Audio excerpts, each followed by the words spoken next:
സത്യപ്രതിജ്ഞ ചെയ്തതിനു ശേഷം ബഹുമാനപ്പെട്ട പ്രധാനമന്ത്രിയെയും ബഹുമാനിയായ ധനകാര്യമന്ത്രിയും സന്ദർശിച്ചു.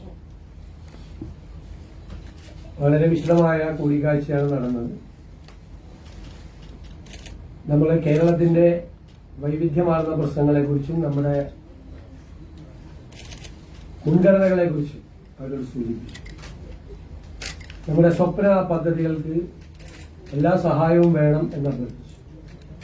നമുക്കറിയാം, കേരളം വലിയ ഒരു സാമ്പത്തിക പ്രതിസന്ധിയിലൂടെ കടന്നു പോകുന്ന കാലമാണ്. ഞാൻ അതിന്റെ വിശദാംശങ്ങളൊന്നും പറയുന്നില്ല.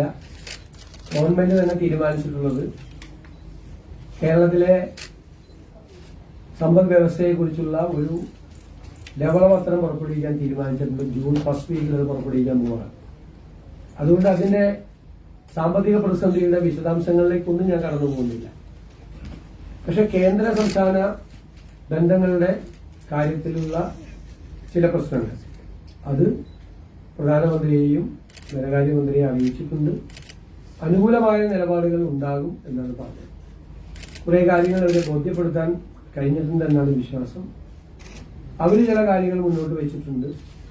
ആ കാര്യങ്ങൾ കൂടെ പരിശോധിച്ച് ആ സാമ്പത്തികമായി ചെയ്തു തീർക്കേണ്ട കാര്യങ്ങൾ കൂടി ചെയ്തു. പ്രോജക്റ്റുകളുടെ വിശദാംശങ്ങൾ പിന്നീട് നമ്മൾ ബജറ്റിലെല്ലാം പ്രൊവിഷനെല്ലാം വെച്ചതിന് ശേഷം അതിന്റെ പ്രധാനപ്പെട്ട പ്രോജക്റ്റുകളുടെ വിശദാംശങ്ങൾ കേന്ദ്ര സർക്കാരിലെ വിവിധ വകുപ്പുകൾക്കായി സമർപ്പിക്കാമെന്ന് പറഞ്ഞിട്ടുണ്ട്. പ്രത്യേകമായ സഹായം അത്തരം പദ്ധതികൾക്ക് നമ്മൾ ആവശ്യപ്പെട്ടിട്ടുണ്ട്. നമുക്കറിയിപ്പോ നാഷണൽ ഹൈവേയിൽ 25% തുക ലാൻഡ് അക്വിസിഷന് വേണ്ടി 5580 കോടി രൂപ കേരളമാണ് നൽകിയത്.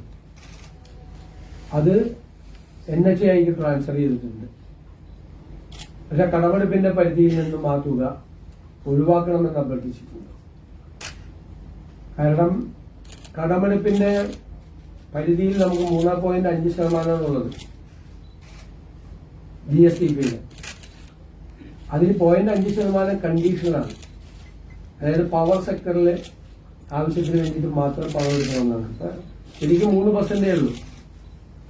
ആ 3%-ൽ കിഫ്ബിയും പെൻഷൻ ഫണ്ടും വരുത്തിയ ബാധ്യതകൾ കൂടി ഈ കടമെടുപ്പിന്റെ പരിധി കടം വളരെ കുറച്ചെടുക്കാൻ വേണ്ടിയിട്ടുള്ള സാഹചര്യത്തിലുണ്ട്. അപ്പൊ അതെല്ലാം നമ്മൾ വിശദാംശങ്ങൾ നമ്മൾ ധരിപ്പിച്ചിട്ടുണ്ട്. നമ്മുടെ ഒരു വൈറ്റ് പേപ്പർ ഇറക്കിയതിന് ശേഷം അതിന്റെ വിശദാംശങ്ങൾ കൂടി ഗവൺമെന്റിനെ ധരിപ്പിക്കും. അപ്പോൾ പരമാവധി സംസ്ഥാനത്തിന് അവകാശപ്പെട്ട കാര്യങ്ങൾ നേടിയെടുക്കാൻ വേണ്ടിയിട്ടുള്ള ശ്രമങ്ങൾ നടക്കും. വിവിധ വകുപ്പുകളിൽ നിന്ന് കേന്ദ്ര ഗവൺമെന്റിൽ നിന്ന് കിട്ടാനുള്ള തുക, കേന്ദ്ര പദ്ധതികളുടെ ഷെയർ, അതിന്റെ നിയമപരമായ സാമ്പത്തികമായ തടസ്സങ്ങൾ നീക്കി പരമാവധി തുക വാങ്ങിച്ചെടുത്ത് കേരളത്തിൽ ഒരു പുതിയ കേരളം സൃഷ്ടിച്ചെടുക്കാനുള്ള ഈ ഗവൺമെന്റിന്റെ ശ്രമവുമായി മുന്നോട്ട്